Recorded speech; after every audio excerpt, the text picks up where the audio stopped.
એની અંદર ફર્ટિલાઇઝેશનની પ્રોસેસ, ફલનની પ્રક્રિયા માદાની અંદર કેવી રીતે જોવા મળે છે એ. અને હવે જે આજે આપણે ડિસ્કસ કરવાના છીએ એ છે ફલનની પ્રક્રિયા જે છે એની અંદર આગળ ઉપર કયા કયા સ્ટેજીસ આવે છે. સૌથી પહેલા જોઈએ તો કોષના વિભાજનની પ્રક્રિયા ચાલુ થાય છે, જેને અહીંયા આગળ આપણે નામ આપીએ છીએ ક્લીવેજ, વિખંડન. બરાબર? એ જે એક પ્રકારે કોષનું વિભાજન પણ કંઈક અલગ પ્રકારનું છે એટલા માટે એને ક્લીવેજ એટલે કે વિખંડન એવું નામ આપીએ છીએ. એના પછીનો જે તબક્કો આવે છે એને આપણે કહીએ છીએ મોરુલા અવસ્થા, મોરુલા સ્ટેજ. એના પછીનો જે તબક્કો આવે છે એને આપણે કહીએ છીએ ગર્ભકોષ્ઠીય અવસ્થા.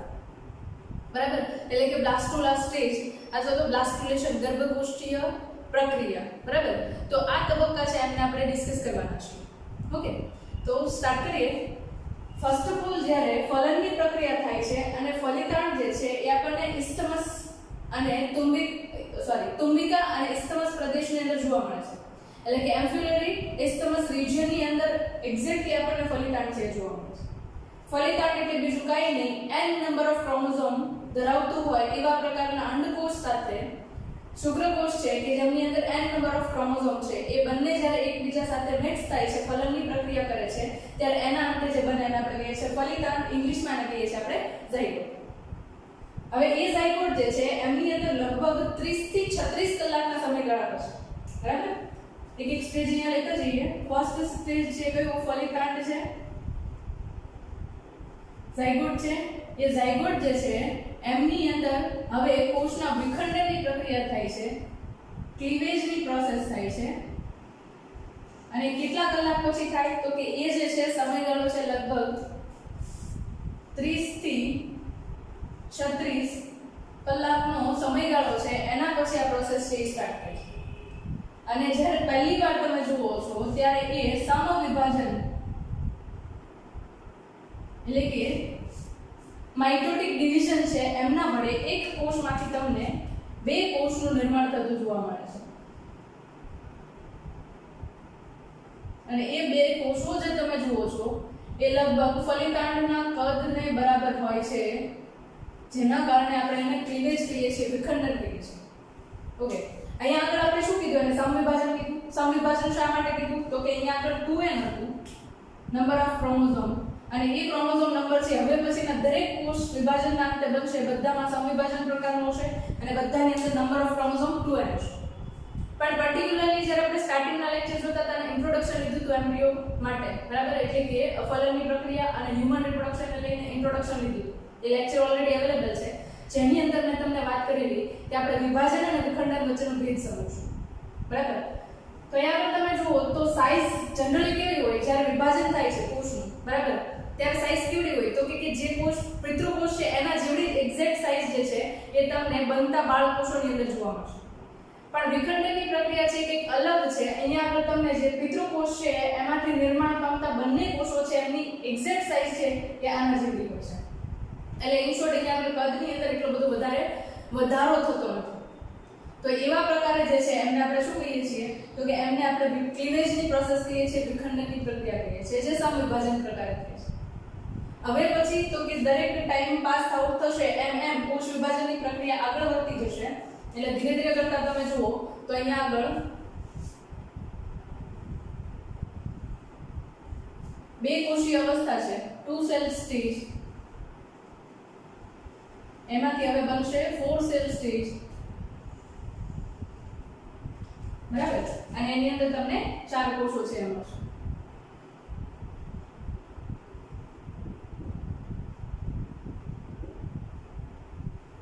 રાઈટ? 4 કોષીય અવસ્થામાંથી હવે આ કયું ડિવિઝન હતું? First division. આ છે સેકન્ડ ડિવિઝન. અને હવે પછી જે થાય છે કયો હશે તો કે થર્ડ ડિવિઝન. થર્ડ ડિવિઝનના અંતે તમે કોષો જુઓ તો 4 માંથી 8 બની ચૂક્યા હશે.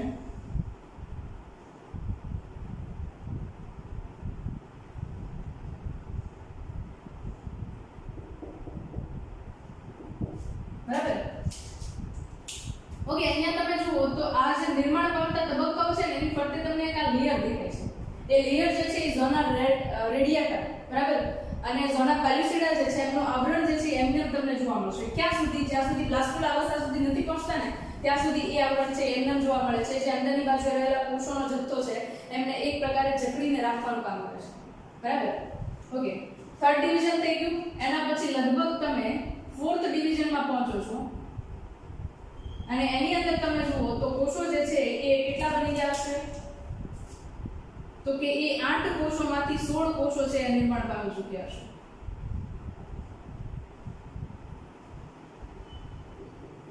એક્ઝેક્ટલી કાઉન્ટ નહીં કરું હું, પણ એક્ઝેક્ટલી આપણને આઈડિયા આવી જાય કે અહીંયા આગળ 4 કોષો 8 કોષો હોય અને એની અંદર વિભાજનની પ્રક્રિયા થાય તો મને કેટલા બને? 8 કોષોમાંથી 16 બને. બરાબર?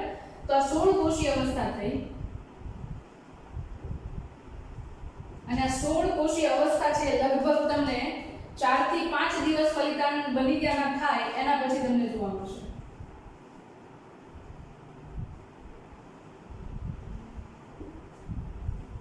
બરાબર? અને એ અવસ્થા જે છે એને 16 કોષીય અવસ્થા કહીએ છીએ. હવે 16 કોષોમાંથી 32 કોષીય અવસ્થા જોવા મળે છે.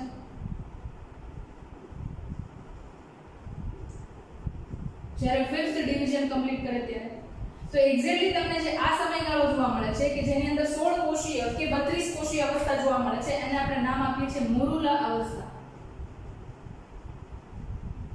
Morula stage. જે આપણો પહેલો ટોપિક છે એને આપણે અહીંયા સેકન્ડ ટોપિક છે એને અહીંયા આગળ કમ્પ્લીટ કર્યો, મોરુલા અવસ્થા.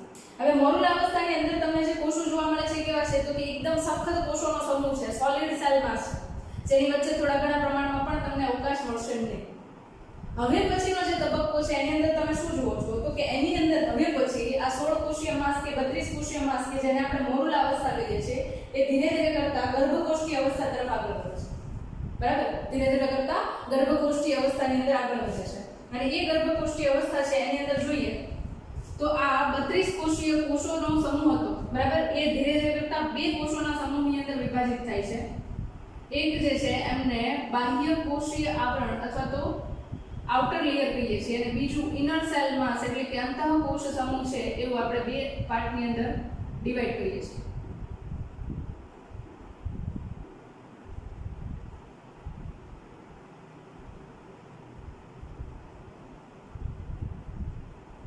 આવું એક તમને જોવા મળે છે કે જેના કારણે અહીંયા આગળ તમને 32 કોષીય અવસ્થાનો જે સમૂહ જોવા મળતો હતો, મોરુલા અવસ્થા જોવા મળતી હતી, એ ધીરે ધીરે કરતા હવે વિકાસ પામીને 2 સ્તરીય કોષોનું આવરણ બનાવે છે. અને આ 2 સ્તરીય કોષોનું આવરણ બને છે એમાં 2 સ્તરના કોષો જે છે એમની વચ્ચે તમને જગ્યા જોવા મળે છે અને આ જગ્યા છે એની અંદર પ્રવાહી જોવા મળે છે. બરાબર? અને આ પ્રવાહીનો સ્ત્રાવ કોણ કરે છે? તો કે બાહ્ય આવરણ છે, આઉટર સેલ માસ છે એ આ પ્રવાહી છે એમનો સ્ત્રાવ કરશે. બરાબર? હવે અહીંયા પણ તમે જે ગર્ભકોષ્ઠીય અવસ્થાના અલગ અલગ તબક્કાઓ જુઓ છો. બરાબર? એની અંદર તમે જે ચોક્કસ રીતે આ કોષો જુઓ છો ને એને આપણે નામ આપીએ છીએ બ્લાસ્ટોમિયર્સ. હવે એને સિમ્પલ કોષ કહેતા નથી, એને શું કહેશું આપણે? બ્લાસ્ટોમિયર્સ, ગર્ભકોષ્ઠીય કોષો. ગર્ભકોષ્ઠી કોષો એને આપણે કહીએ છીએ બ્લાસ્ટોમિયર્સ, ગર્ભકોષ્ઠીય કોષો. ઓકે, હવે 32 કોષીય અવસ્થામાંથી અહીંયા આગળ 2 સ્તરની અંદર વિભાજન થયું. એમાં સૌથી બહારનું જે આવરણ છે એને કહીએ છીએ આપણે ટ્રોફોબ્લાસ્ટ. ટ્રોફોબ્લાસ્ટ અને એ જે સ્તર છે એને ગુજરાતીમાં કહીએ છીએ આપણે પોષક સ્તર. જ્યારે અંદરની બાજુ છે એને આપણે કહીએ છીએ ઇનર સેલ માસ એટલે કે અંતઃકોષ સમૂહ. બરાબર? હવે અહીંયા આપણે 2 વસ્તુ જે છે એ કાર્યને લઈને આ જે કોષો છે એ વિભાજનની અંદર પસાર થાય છે. કાર્ય શું છે? તો કે ટ્રોફોબ્લાસ્ટનું લેયર જે છે એ ભવિષ્યમાં જરાયુનું નિર્માણ કરવા માટે જવાબદાર છે. બરાબર? અને એ પ્લેસેન્ટા છે, જરાયુ છે, એમના નિર્માણની અંદર તમે જુઓ તો પ્લેસેન્ટલ વીલ. બરાબર? જરાયુ જે પ્રવર્ધો છે એ વિકાસ પામશે જેના કારણે એ ગર્ભાશયની દીવાલ છે એની અંદર ધીરે ધીરે કરતા સ્થાપિત થશે. અને અંદરનો જે કોષોનો સમૂહ છે, ઇનર સેલ માસ છે, એ હવે પછી ભવિષ્યનો બેબી છે એની અંદરથી ડેવલપ થશે અને ચોક્કસ પ્રકારે એમની અંદર તમને સ્ટેમ સેલ જોવા મળશે. બરાબર? શું મળશે એની અંદર? Stem cells. હવે સ્ટેમ સેલ્સ શું છે? તો કે એક પ્રકારે કહીએ ને કે અલગ અલગ પ્રકારના ઘણા બધા કોષોની રૂપાંતરિત થવાની ક્ષમતા હોય એવા પ્રકારના કોષોના સમૂહને આપણે સ્ટેમ સેલ્સ કહીએ છીએ. બરાબર. અહીંયા આપણે ફોર એક્ઝામ્પલ હું એવું કહું કે આ કોષોના સમૂહ છે એમાંથી ભવિષ્યમાં બધા જ શરીરના અંગો માટેના નિશ્ચિત કાર્ય કરતા કોષો છે એ નિર્માણ પામવાના છે. ફોર એક્ઝામ્પલ તમને ખબર છે જેક્ટર છે તો એની અંદર અમુક કોષો છે એ HCl નો સ્ત્રાવ કરશે, અમુક કોષો પેપ્સિનોજનનો સ્ત્રાવ કરશે. મતલબ કે ચોક્કસ કાર્યને લઈને રૂપાંતરણ થાય છે. એટલે ચોક્કસ કાર્યને અંતે જે રૂપાંતરણની પ્રક્રિયા થાય છે એને આપણે કહીએ છીએ કોષના વિભેદનની પ્રક્રિયા. તો એ વિભેદનની પ્રક્રિયા ધરાવતા હોય એવા પ્રકારના કોષો છે એનું સ્ટેમ સેલ્સ કહીશું. કે એમના ઘણા બધા પ્રકાર છે, પ્લુરિપોટન્ટ, પ્લુરિપોટન્ટ, આવા ઘણા બધા પ્રકાર છે. તે આપણે ક્યારેક ફ્યુચરમાં ડિસ્કસ કરશું. બરાબર. તો એ આવા પ્રકારના કોષો છે. એટલે અહીંયા આગળ સ્ટેમ સેલ છે એટલે આપણે એ સમજી શકીએ કે શરીરના બધા જ કોષો જે છે એ સ્ટેમ સેલમાંથી બની શકે છે. બરાબર. અને આવા પ્રકારના જે કોષો છે એમને જ આપણે સ્ટેમ સેલ્સ કહેતા હોઈએ છીએ. બરાબર. તો અહીંયા આપણે તમને અંતઃકોષ સમૂહ છે એમાંથી ભવિષ્યમાં પૂરેપૂરા બેબીનું ડેવલપમેન્ટ જોવા મળશે. ન્યૂબોર્ન બેબી જે છે એ શેમાંથી ડેવલપ થશે? તો કે અંતઃકોષ સમૂહ છે એમાંથી બેબી ડેવલપમેન્ટ લખીએ એટલે કે બાળકનો વિકાસ જે છે એ અંતઃકોષ સમૂહમાંથી થશે.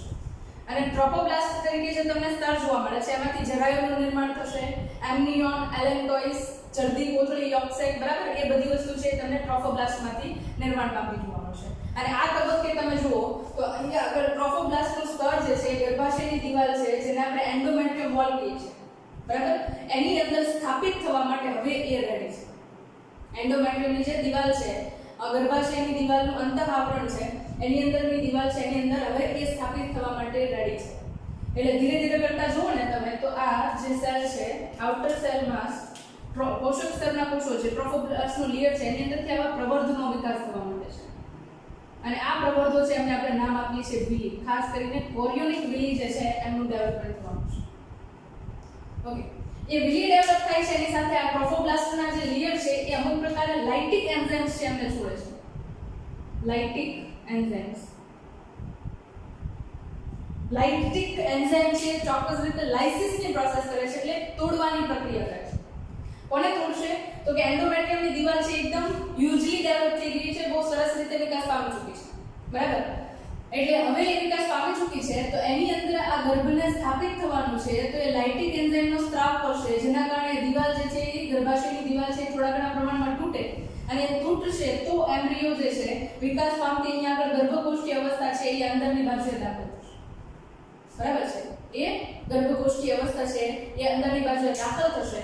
ધીરે ધીરે કરતા ગર્ભાશયની દિવાલ જે છે એમના કોષો છે તરત જ એમની ઉપર આવરણ બનાવવાનું ચાલુ કરશે અને આખો ગર્ભ છે એ ત્યાં આગળ સ્થાપિત થઈ જાય છે જેને આપણે કહીએ છીએ એમ્બ્રિયો ઇમ્પ્લાન્ટેશનની પ્રોસેસ.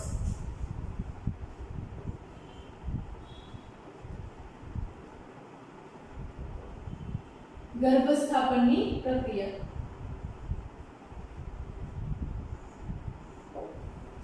બરાબર. ત્યાં આગળ તમને ગર્ભ સ્થાપનની પ્રક્રિયા છે એ પણ જોવા મળશે.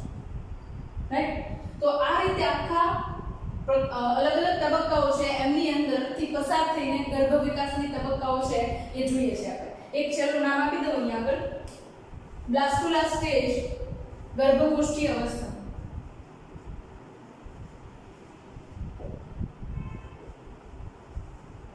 શું કહેશું એને આપણે? ગર્ભકોષ્ઠી અવસ્થા. ઇનર સેલ માસ છે એમાંથી શું બનશે? તો કે બેબી ડેવલપમેન્ટ થશે. અને આઉટર સેલ માસ છે એની અંદરથી તો કે જરાયુનું નિર્માણ થશે. અલગ અલગ પ્રકારના જે ગર્ભની ફરતે આવરણ બને છે યોક સેક, બરાબર, એમ્નિયોન, એલેન્ટોઇસ, આ બધા જે આવરણ છે એ ટ્રોફોબ્લાસ્ટનું સ્તર છે એમની અંદરથી ધીરે ધીરે કરતા વિકાસ પામશે. બરાબર. અને આગળના લેક્ચર્સ જે છે એમની અંદર આપણે આંતરકોષ્ઠી અવસ્થા એટલે કે ગેસ્ટ્રુલા સ્ટેજ, ઓર્ગેનોજેનેસિસ આ બધી પ્રોસેસ જે છે એમના માટે ધીરે ધીરે કરતા વાત કરીશું. મેં મારા તરફથી તમને એક્સપ્લેન કરવાની ટ્રાય કરી છે, સમજાવવાની ટ્રાય કરી છે. તમને જો કોઈ ડાઉટ હોય આને રિલેટેડ તો કમેન્ટ્સ બોક્સમાં કમેન્ટ કરી શકો છો. હું ટ્રાય કરીશ કે તમારા કમેન્ટ્સના આન્સર આપું. If you like content of video and your understanding is must be cleared by video, then please subscribe to YouTube channel Blooming Biology and of course share with your besties and friends. Okay, thank you.